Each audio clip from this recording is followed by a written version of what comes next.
Hello friends, welcome to my YouTube channel World Affairs Channels WAC. The news is not great because you all know that the Russia-Ukraine war is getting bitter and bitter day after day, day after day. And now it's day number 573. It's a huge number. It's a very huge number. And now Ukraine air defenses has destroyed 27 out of 30 drones launched by Russia. Not only these 27 drones, but they also destroyed an Iskandar ballistic missile.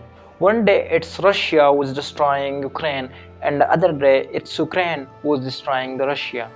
And we all know that it can cause a big thing to the world. It can cause a global war. It can cause huge losses to the lives of the people. They should stop this war because people are losing their lives, their important lives. Remember, you only live once.